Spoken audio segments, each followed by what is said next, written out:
All right, welcome to the show, Danny. How you doing today? Good, thank you. How are you? Good. I've been waiting for this podcast for a while. It's been exciting to see what have been able to do in really just a few short years in the luxury real estate market. Yeah, thank you. Well, thank you for having me.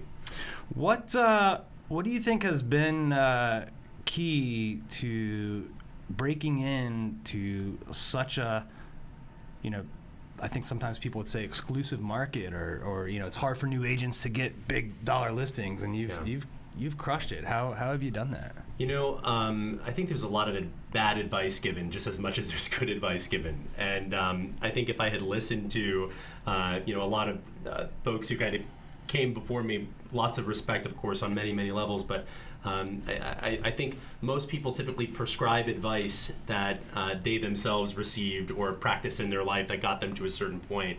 And I just always knew that I wanted to start out kind of at a top-level firm, working with interesting people and selling property that was exciting to me. I've always been excited about kind of the best things in life, and getting the opportunity to kind of work in the real estate space. It all boils down to people, right? So I think my entree into, no pun intended, what I'm getting ready to tell you, my entree into real estate was working for this restaurant manager who I was working kind of part-time in this restaurant, and he said, you would be amazing at this.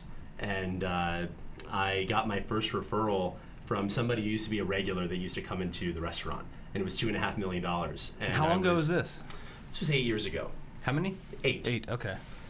So things just I kind of started, I guess, incubating in a space of a high level sort of top brokers, and lucky enough for me, I got to sort of experience the reality of the Michael Jordans of DMV real estate when I was really young. And so I was listening to what they were saying. I was deeply embedded in sort of the neighborhoods, and from that I was able to get the next one and the next one and the next one. Where did you start out? Were you on your own? Were you part of a team working for someone else? I started off as the assistant. So okay. at another brokerage, luxury brokerage here in Washington, and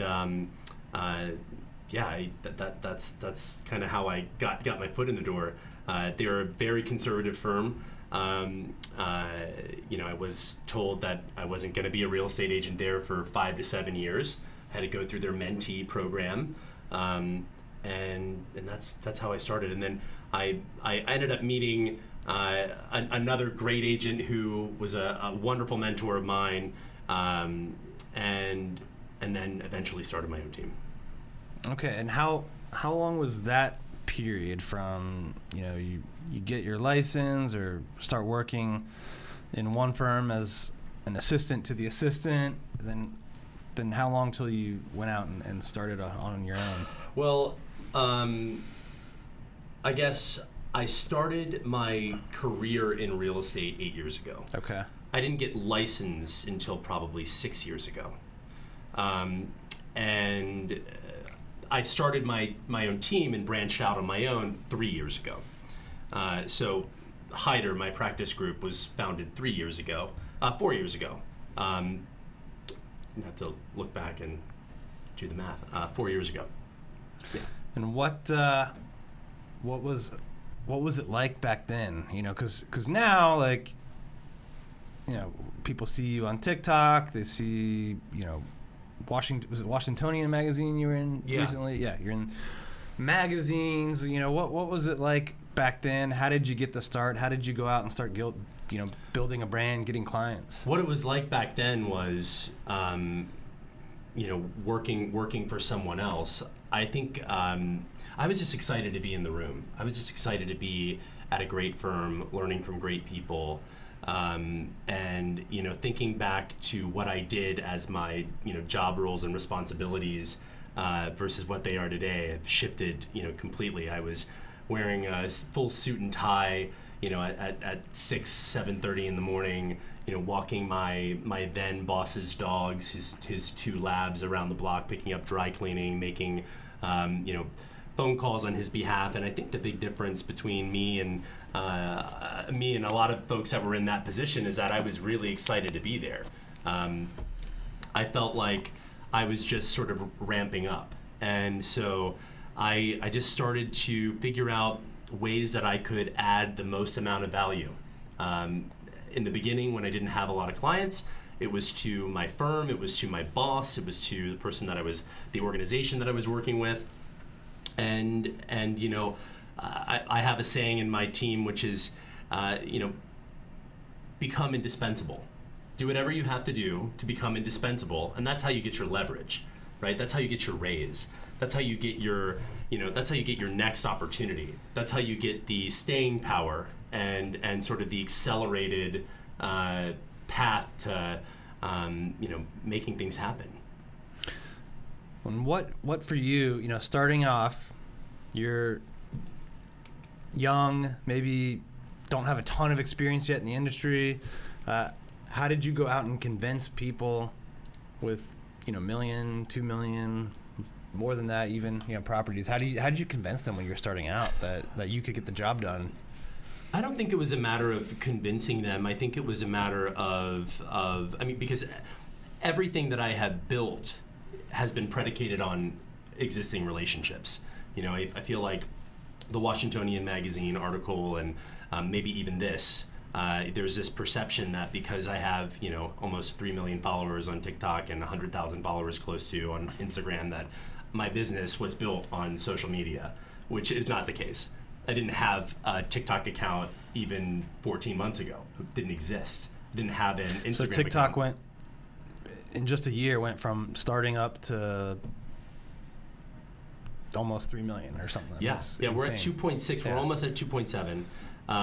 And we have more followers for anybody in the real estate industry on TikTok.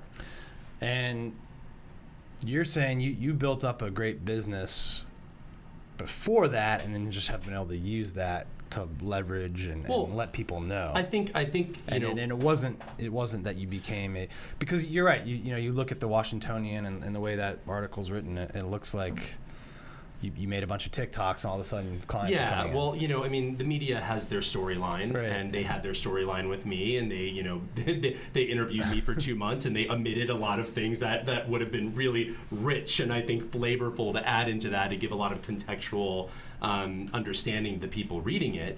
But you don't get an opportunity to shoot a TikTok of a $10 million home if you haven't established enough trust to get the listing agreement signed. So, don't let the smoke and mirrors of social media kind of pull the wool over your eyes. It's great, and we use it to our advantage, but mostly we use social media as just another reassuring tool to our future client base and our existing client base to show them that we're the best in the world at what we do, that we care enough, that we're coming to the table with a different lens, we're looking at things creatively, and we're investing more than anybody else, right?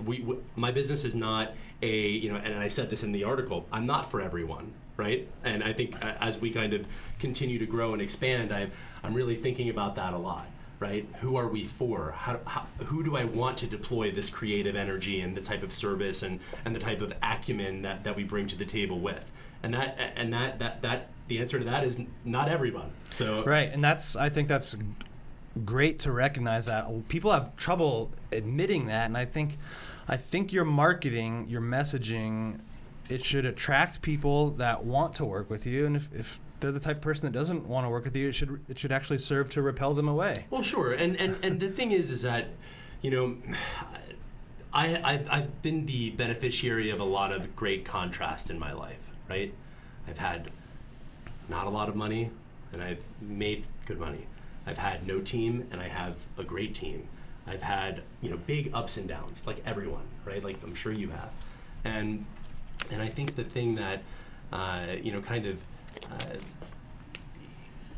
makes us different is that we are all over the market, right? Like I'm just as relevant in Washington, D.C. as I am in McLean, as I am in Potomac, as we are in Tenleytown, as we are in Columbia Heights, as we are in, $500,000 condos to, from compounds to condos. The whole market is a place that I like to work and operate. So we don't close ourselves off to really anyone. It's just a matter of is the listing the right fit? Is the personality the right fit? Is the relationship going to work in a way that serves both of us? And some folks may see what we do on social media, and that may repel a certain type of person, but the vast majority of people are calling me now, and it's not, hey, we're interviewing 3 agents, would you like to come and interview? It's, would you please come and list our home? Right. So because if they like your style, then that's right. That's it. Well, let's just think about it, right? You guys are social media experts. I mean, look at where we are, right? I mean, if you put up a video online, and you've got, let's just say it's a low performing video, right? You only get 10,000 views, right? Think about how long it would take you to call 10,000 people. Yeah, right. Yeah, a long time. And so people who don't understand how to deploy social media and don't understand sort of the impending wave of the future that is people consuming their content through the lens of their smartphone, maybe they'll criticize it because they don't even know what TikTok is. But the cell phone today is what the television was to our parents, is what the radio was to their parents, and Instagram and TikTok and all of these different channels, they're just that. They're TV channels that people are sitting in front of and consuming their media from. So if you look at it from the lens of, TikTok specifically, we are controlling an entire channel for our industry, right? And we're like the MTV of real estate right now. And that is exactly what it is. And if people want their homes on MTV and they want to be in front of an audience of 2.6 million, and with that algorithm that's constantly spinning and working at sort of their favor, so we've got videos that are hitting 22 million views, 26 million views, right? There's no one else that can put their home on a stage like that, right? And so we reserve our TikTok account exclusively for Heider clients. Yeah, and I think that's really cool that you can use a platform that someone else made, right? Like TikTok made this, right? It allows people like you to get on, produce content, and it's a lot cooler, I think, than the how it was 10, 20, 30 years ago, where like everything that went out on mass media kind of went through certain producers or companies. Yeah. Like now the individuals have the opportunity, and TikTok's the one platform where the number of consumers is like far greater than the number of producers. Like, it's really easy to throw up pictures on Facebook or tweets or, even on Instagram or do a story, but less people want to take the time because it's newer or just involves more to make a video. So there's less producers on it, and which means you're going to get in front of a lot more people if you focus on it. We're actually live on TikTok now, so if we get a good question, we might be able to take a live one. We actually had one. Jefferson, did we? All right, what is it? So as a wholesaler, what would be your 30-second elevator pitch for approaching tax delinquent motivated sellers? Well, let's keep it to like marketing, real estate, sales. I know a lot of people get on there for wholesaling, but I don't know anything about tax advice. Yeah, exactly. Give me a great accountant. So if you got one of those, just raise your hand. Let us know if it's on real estate, sales, marketing, agent stuff, social media. All right. But yeah, I think what was your strategy when you decided, all right, we're going to be on TikTok? I've watched some of it. You always do these like really cool walkthroughs of the houses, and I think there's like different really good looking luxury models that will walk around or pull up in a nice car. They're my friends. Or was the one with the lady was on the one wheel? That was a pretty cool one. She's a very good friend of mine. So the strategy was at first to repurpose existing professional video content that I've invested in, right? So long before TikTok, I had been investing heavily in video, right? Heavily. I mean, from whether it was a $1 million condo or if it was a $5 million home, it got a 5-star cinematic, unbelievable property video. And so I was sitting on, And you were shooting that in horizontal format, I assume? I was hiring. Where were you putting it out on, like YouTube? I was putting it out on my own personal Instagram page. Okay. What I would do is I would put them, I'd cut them down, because typically like a full length film is about 3 minutes that we shoot, 2.5, 3 minutes. And so I chopped that down and put that 60-minute clip on my Instagram, and people were like, "Oh my God, these homes are unbelievable, and this is incredible, and you're marketing it so beautifully." But I don't know if you're the same way, but I see things when I listen to music, and I would be in the shower and a song would come on, and I'd be like, this would be amazing if we could just cut this down and have the sunrise coming up over this bucolic hillside, or if we could have a beautiful car pull in, and I start to see things when I hear music. So it started out to repurpose the existing professional video content that we had paid a videographer, very skilled videographer, to shoot. And then it kind of morphed into, I actually gave, I see you're using one right now, I gave my marketing director a DJI stabilizer, and I was like, I purchased it online, and I said, we're going to use this now, and I'm going to buy you a brand new iPhone 12, iPhone 11, whatever it was, and I want us to start getting more sort of raw, organic video.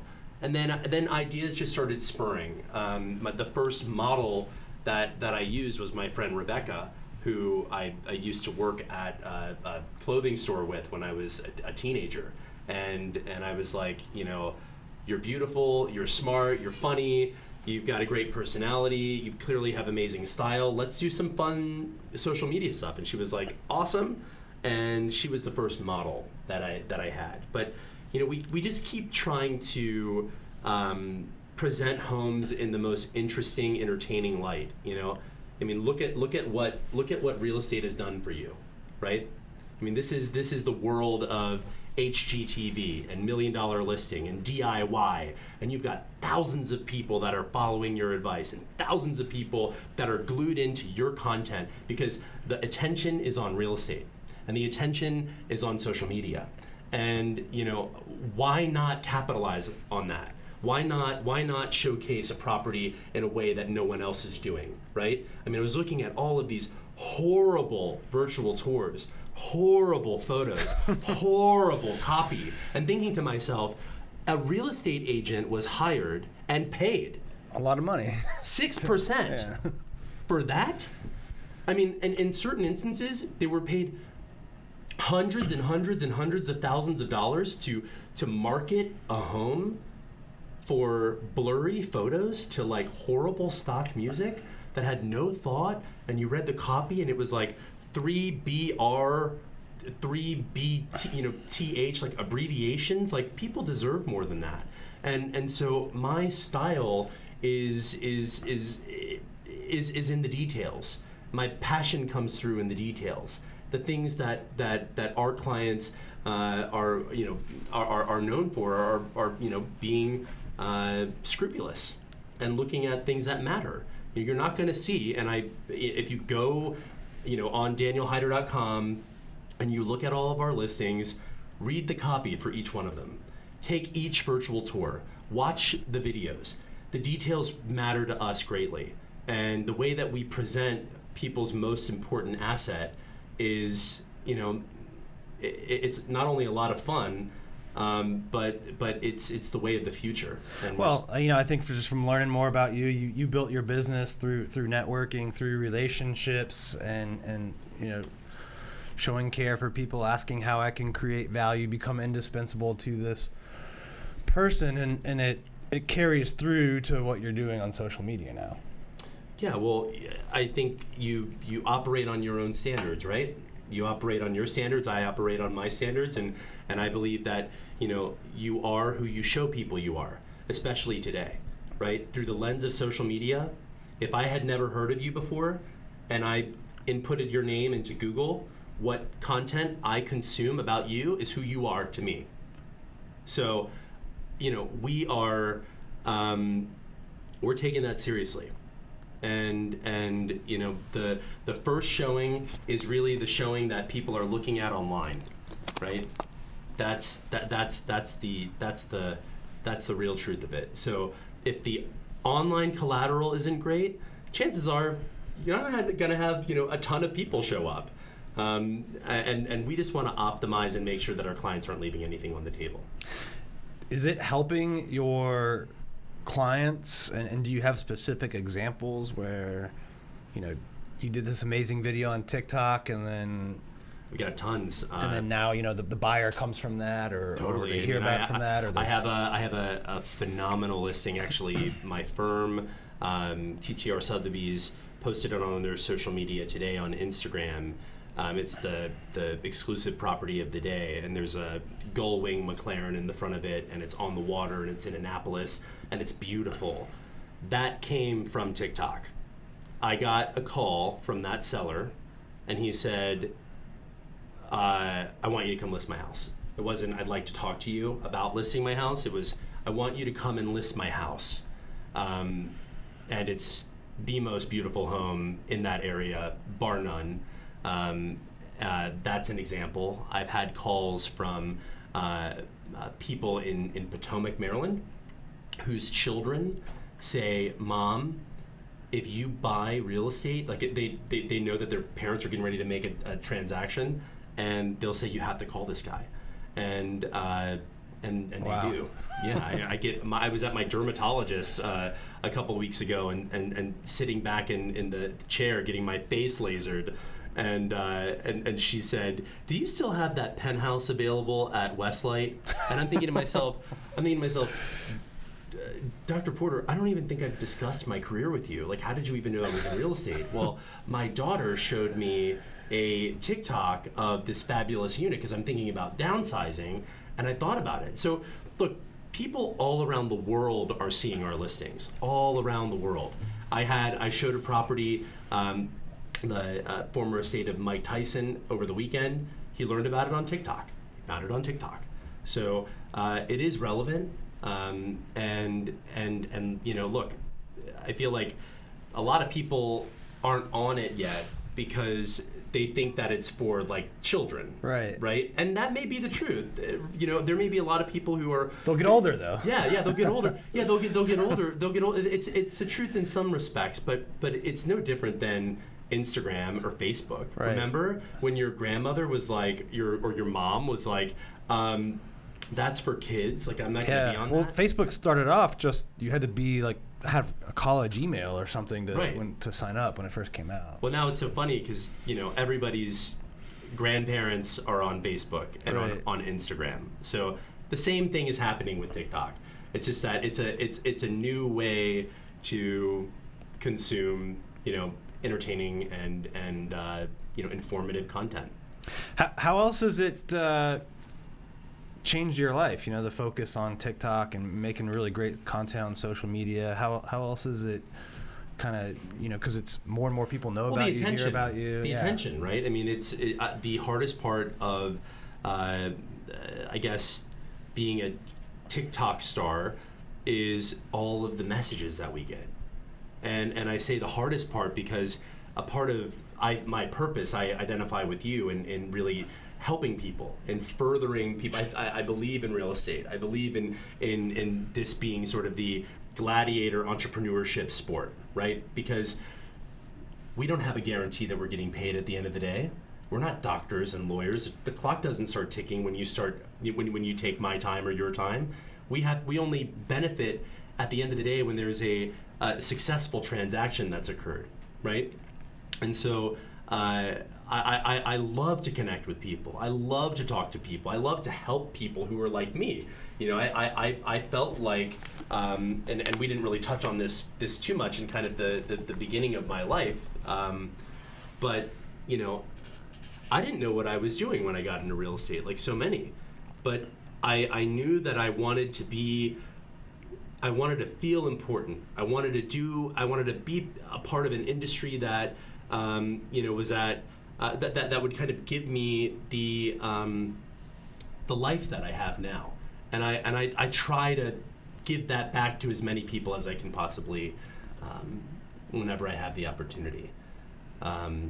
So yeah, the hard part is not being able to literally speak to the thousands of people who DM us on Instagram, Facebook. I mean, it's I'm sure you deal with this all the time. Yeah, you want to give them as much attention and help as you can, but you are. There's only so many hours in a day. Yeah, there's only so much time, and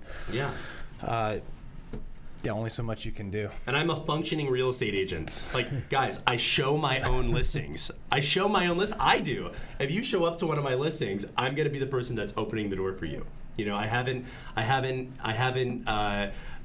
sort of figured out or really want to relinquish the things that I really love to do. I love selling houses. I love working with people.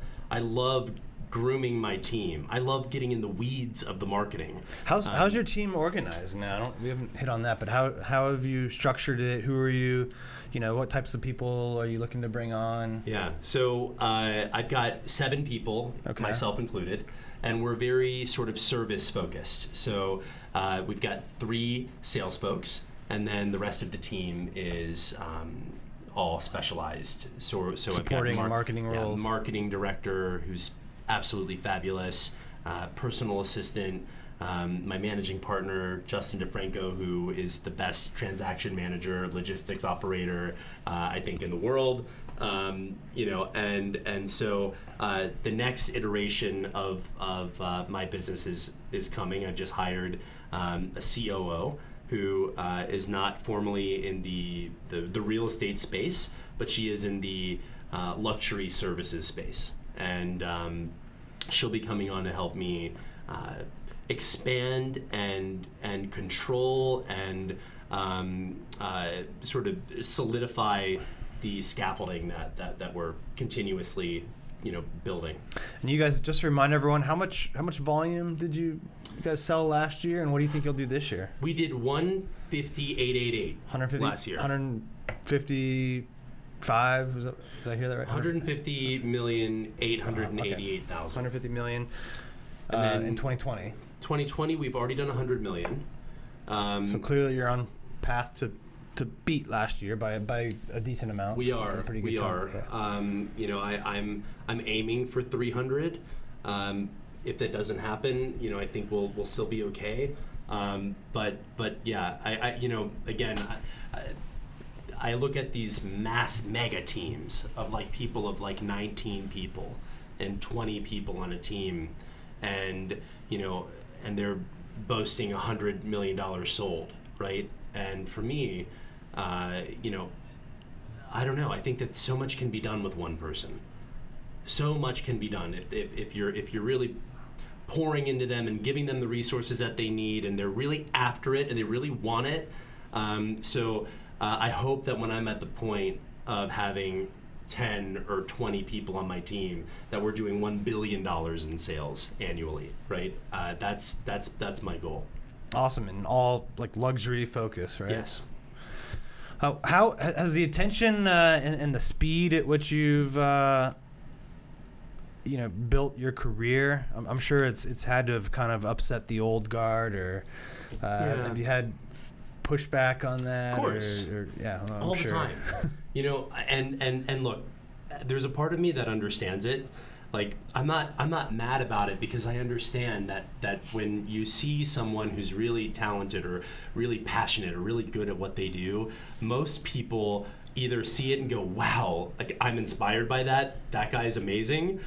But I think the large majority who don't either understand how it's happened or see a couple videos online, they may not appreciate it as much. So it's mostly people who are threatened, and people who just don't have the they're not getting after it like I am. That's just. Well, I think anytime there's established players in an industry or area, and then someone new comes along with a different style, different method, it's, you know, they're gonna, there's gonna be part of that that's gonna throw stones at it and be defensive. Yeah, I mean, I've dealt with that my whole life. But I really believe that if those same people understood my path and how I got here, that they would be my fans, that they would be rooting for me. Or learn from you, right? Yeah, and exactly. Like, you know, and that's the thing. It's like, you know how hard this job is. Right. You know, it's already so hard. It's a lone wolf sport. You know, we have to do so many things and take care of so many people in such a huge way. And, you know, I feel like the least we can do is just be good to each other as real estate agents, right? I can't stand getting a call from someone who's like, hey, it's I'll just make it up. You know, it's Brian Smith. And I'm like, Brian, hi, good afternoon. How's your day? And people who just call and they just kind of have this just I don't know. It's just, it's off-putting. I'm sure you've dealt with all kinds of people in selling as much real estate as you guys do. But I really think the growth that we can do as a collective industry is be really nice to each other. I want to get deals done.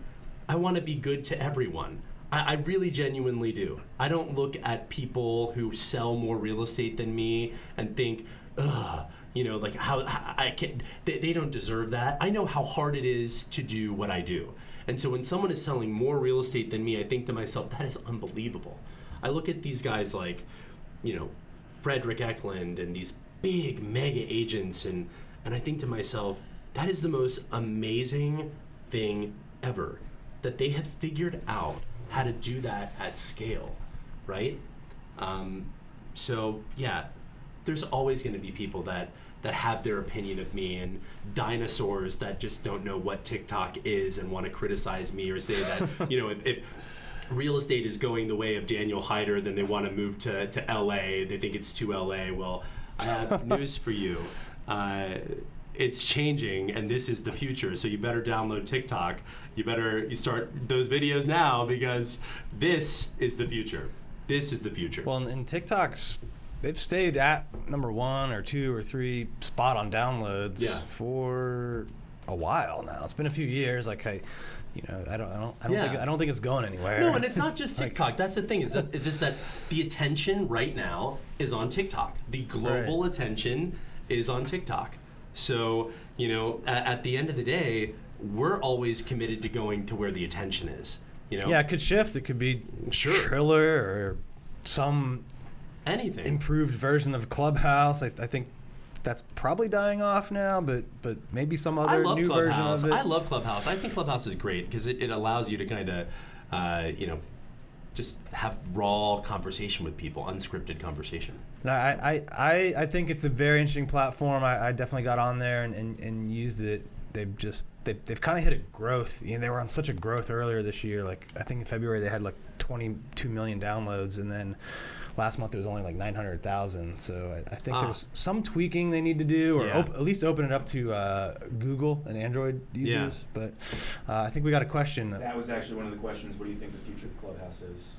Yeah, I mean, I think it's a great platform. I liken it to, and your take may be different, but I liken it to MySpace, you know, what it was to Facebook, or what potentially what Vine was to TikTok. The first iteration of like I think something else will come along that's long form audio, allows people to collaborate, but I think you know, maybe making it archivable. I think the fact that like content creators, I think, are not necessarily want to keep on having to go on there like all the time live, and then it's like gone. So I think there's some issues they need to kind of figure out. Someone will come out with it might be them just, you know, tweaking some things, or it might be someone else coming along. I don't know. Yeah, I mean, I think what's great is that it's allowed people to connect all over the place, right? I just did a Clubhouse for this group called Luxury Listings, and it was awesome. There were like 400 people on it, and I got to talk about sort of my journey for 2.5 hours with these folks, this folks cycling through, and it was nice because, you're having a real conversation with somebody. It's not scripted, it's not edited, and I do much better with that in general. Yeah, no, I think it's the first iteration of its kind, and either someone else will improve it or they'll tweak it, and it's a great way to connect. I think of a better point to kind of bring up with it is, it's when a new platform comes out, like don't wait until there's 1 billion users. Like, go over on it, tweak it, or experiment with it, dabble with it, right? Like, maybe your main focus is on Instagram and TikTok, but that doesn't mean you can't allow 10 to 20% of your time to explore other things up and coming. And you might learn something on that platform that you can bring back to your main one, or that platform might take off, and you were an early mover there. So I just have a question for you. Are most of the people that are listening to this real estate agents? Most, yeah. Real estate agents, and then investors as well. So the thing that I feel like that there are a lot of people who think that, TikTok or being on Instagram is like what's going to get you the business, right? Getting the client is what's going to get you the business. Paying attention to the person that you have in front of you is what's going to get you the next opportunity. And that has always been my business model. That is the backbone of my business. That is how I grow, because people hear of me and the way that I've treated them, the approach that I've taken to market their home, the responsiveness that they get from my team, the deliverables that we put on the table, the amount of time, the amount of investment, the amount of vigor, the amount of, all of the inertia that goes into working with a client is what is getting me to the next client. I think that you should think of social media and you should think of TikTok as just another way to keep yourself relevant when people are looking for you. I had an when I began my website, right, danielheider.com. When I created that website, I didn't want the website to be a search tool for people. There had been so many people before me that had built beautiful websites, right? IDX. And I know a lot of them. Yeah. I know a lot of them. I mean, my mentor founded lifeatthetop.com. Incredible website.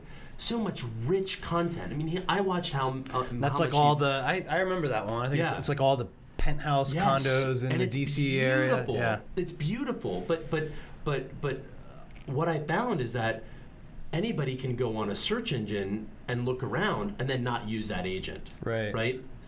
I wanted my website, and I want my TikTok, and I want our channels. I say I mean my team. I want folks to land on them. And I want them to watch a couple of videos. I want them to watch my ethos video. I want them to go through my seller's page and my buyer's page. And I want them to understand my process, and I want them to understand what makes me different than everybody else, right? I don't want to be everyone else. I want to be different than everyone else, so that when I get that opportunity, that moment in time with someone who is engaging, with my brand on a smartphone or on their laptop, that they understand that I'm very, very different than the rest, right? I've made my life about doing the things that are unique to me and being unabashedly myself, right? There's so many people out there trying to be other people. Just be yourself. And you're putting that content out there to educate them on you, your process, what you believe in, before they even contact you. What about, after they contact you, they book a meeting? Do you use remarketing ads or emails to push them that stuff so they can watch and learn? We have for what I typically do, the more sort of high level, sophisticated, targeted marketing comes from specific strategies that I'll deploy on a very high-end listing. For instance, I've got a listing for $75 million in Charlottesville. It's the most expensive listing in the state of Virginia. 75, like 7.5? 7.5. Wow. It's the most expensive listing in the state of Virginia, and it is unbelievable. Absolutely mind-blowing. This place is magic. Acres of 4,500 acres. You name it. The largest privately owned lake in the Commonwealth of Virginia. Multiple manor houses, stables, water slides, shooting ranges, go-kart tracks, tennis courts, swimming pools. I mean, a full tasting room, two wineries, a brewery. I mean, it's got everything. It's amazing. It's a play for a billionaire. And so when I market a property like that, and I'm looking at a very small percentage of people, I'll work with my web team, and we will, let's just say, write a bunch of articles about, the top elite private schools in Washington D.C. Right, and that we'll throw that up in Google Ads. Folks will see a marquee for these are the top elite schools in Washington. Folks will click on that, and once they've clicked on that article, we've got their IP address, so they start seeing ads for that property, right? Because we're trying to figure out who the most. So it's an article you put out on your blog or something. Exactly. That geared towards someone who's got high a lot net of money. worth people. Yep. Who have interest in those sorts of things. So we try to target the most likely audience of people who are going to be buying. I mean, at that level, if this is like 75 million, you probably are billionaire status or close to it, maybe half billionaire. Like, there's probably not too many people you'd actually have to go through. You could almost pull it, I mean, look, direct market to them, right? The thing is that I haven't had the listing for a year yet. Yeah. And I've already shown it 6 times. And look, there is a market out there, and there's a lid for every pot. It's a matter of how much time is going to elapse. Is the pricing correct? Is the marketing correct? Are the channels, are you deploying? I mean, are you reaching out directly to sending packages or some way to people that are, $1 billion net worth? Yeah. Just going directly to them. And with existing relationships that I have, I've been able to offer it in a thoughtful way privately. And I believe, I think I remember from the article, was this one of the ones that you showed Grant Cardone? Yes. Yeah. And it said you got a helicopter and also all sorts of cool stuff in the listen, article. when you are representing somebody at that level, I consider my work to be Broadway performance art at that level.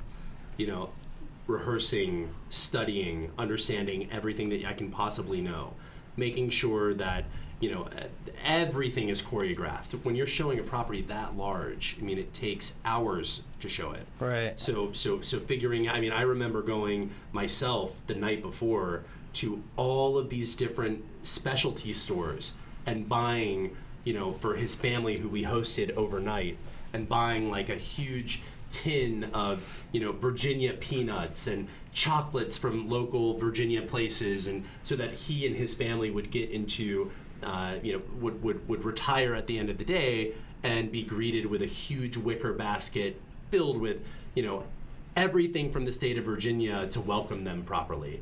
It's so funny is that after that showing, he's all over social media. I've seen that basket in his private plane, and it's continued to, I guess.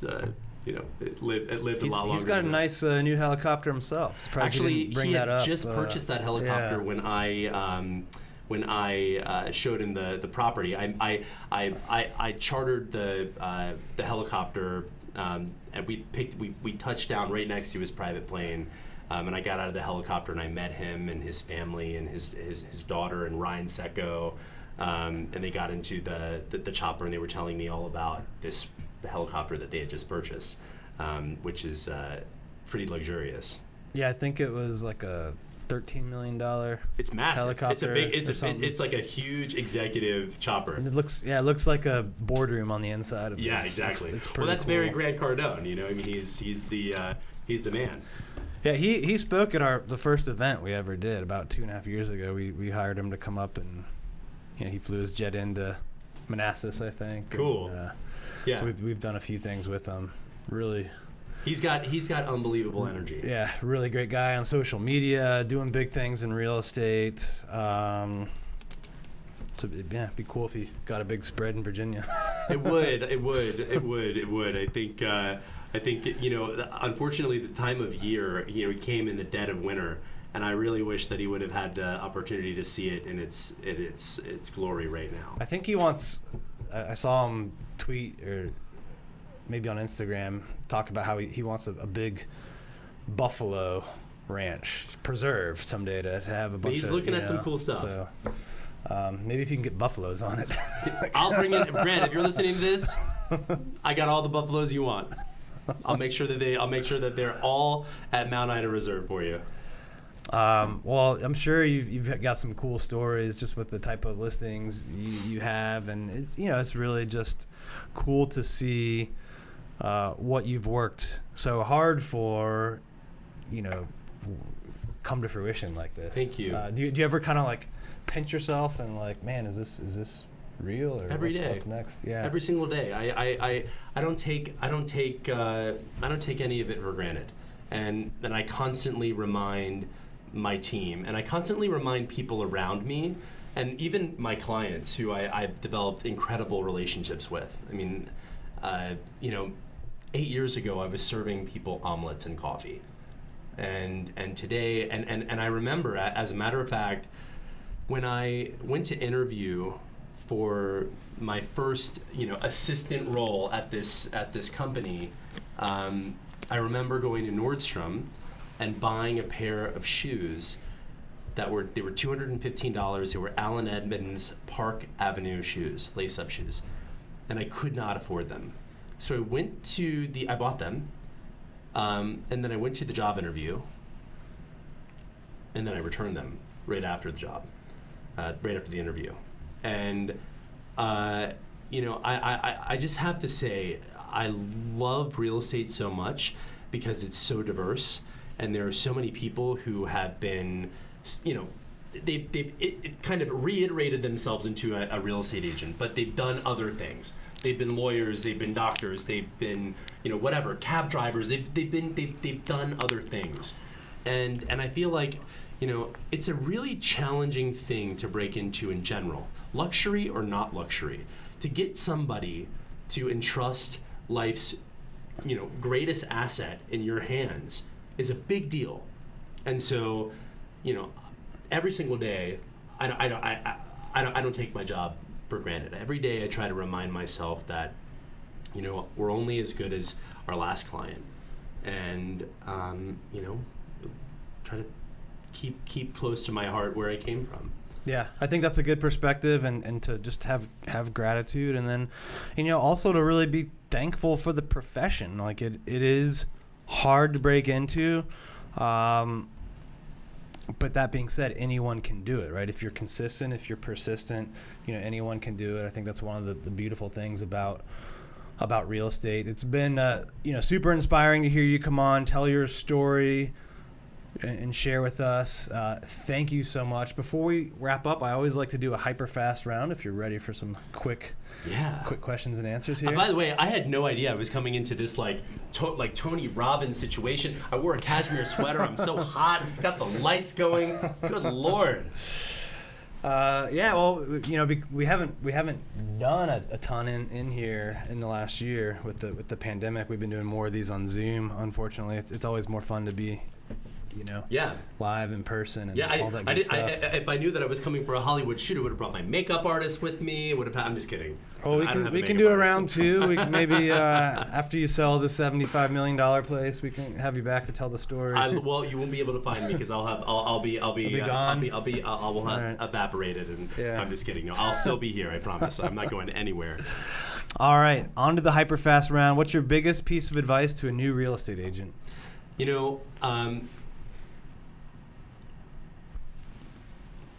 I would say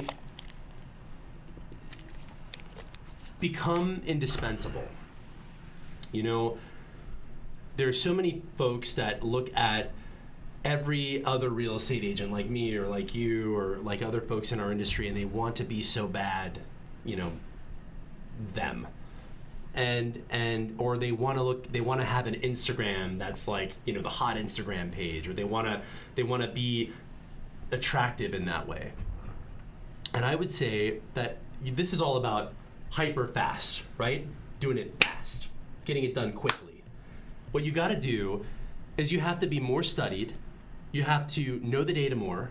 You when you have a client, treat them like gold.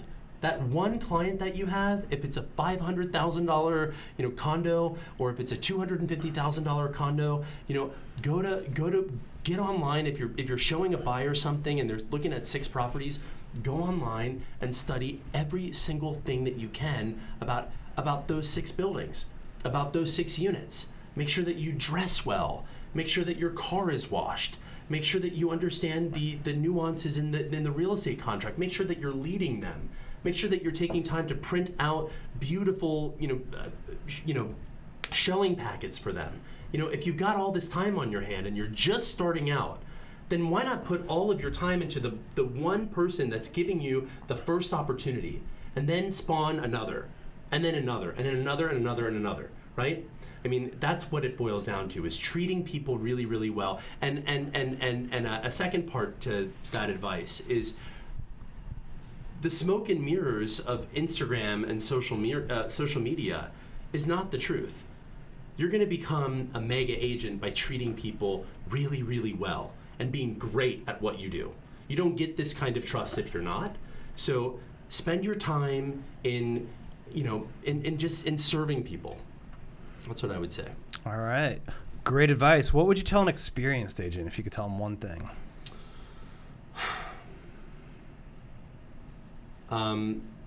What would I tell them? I would say, this is the hardest job in the world, and mad respect to you.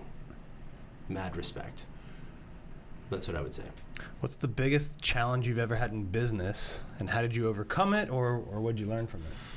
The biggest challenge, I think that every day is different. So I think we're still climbing the mountain here.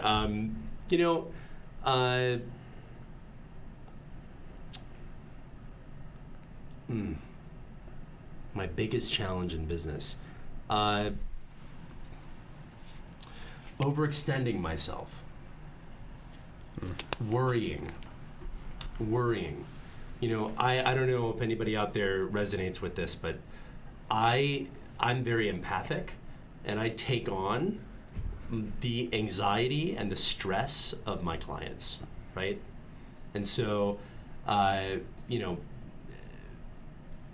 would probably say, looking back, not committing to projects and people that I didn't align with from the very beginning, and just pushing myself through it and wanting to say, I'll just get through it. I'll just get through working with this psychopath. I'll just get through working with this completely OCD, socially maladjusted, insane person, right? And then have them call you and text you at midnight and 10 o'clock and over and over and over again. I will not subject myself to that anymore. I won't. There's no cost. There's no commission that's as big as dealing with that for me anymore. And that is a privilege. So I wouldn't deal with that. When my nervous system was talking to me about not going down a certain path, I would have listened to it. All right, that's a great one. Good piece of advice there. When you're not selling real estate, making beautiful TikToks and other things on social media, what do you do for fun? God, I love to travel. I love to travel in non-pandemic years. That's kind of how I reboot, getting off campus, and seeing the world. I love being on an airplane. I love checking out of here and going somewhere else and reminding myself of why I do everything I do here.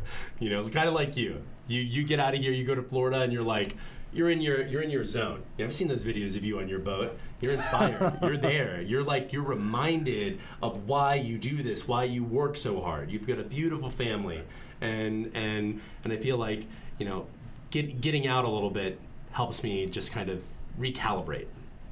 All right, last one. Where do you see yourself 10 years from now?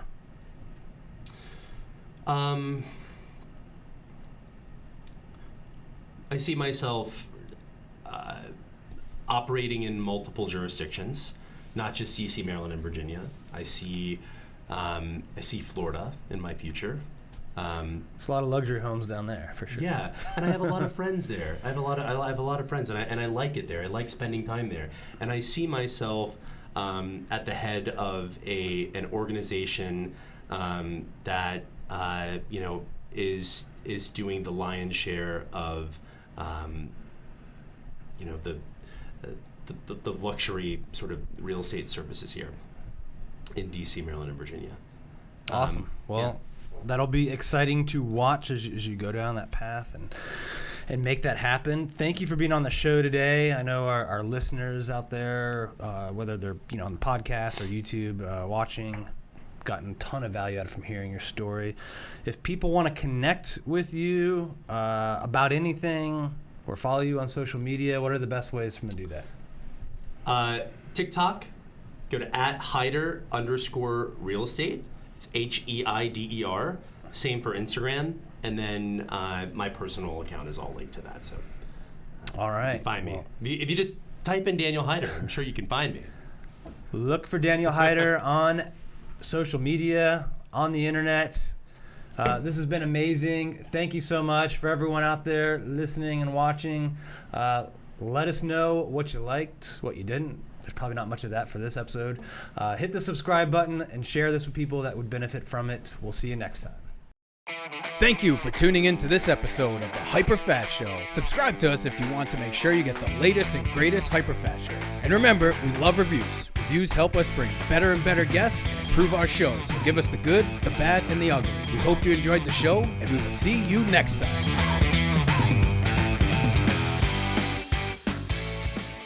Hey guys, thanks for sticking around to the end. I hope you enjoyed that video, and if you want to see more, click right here. And if you want 100 real estate tips from my best-selling book, click right here to download them instantly. And if you're new to this channel, click below to subscribe and turn on post notifications so you don't miss out. And leave some comments about what you think on the videos.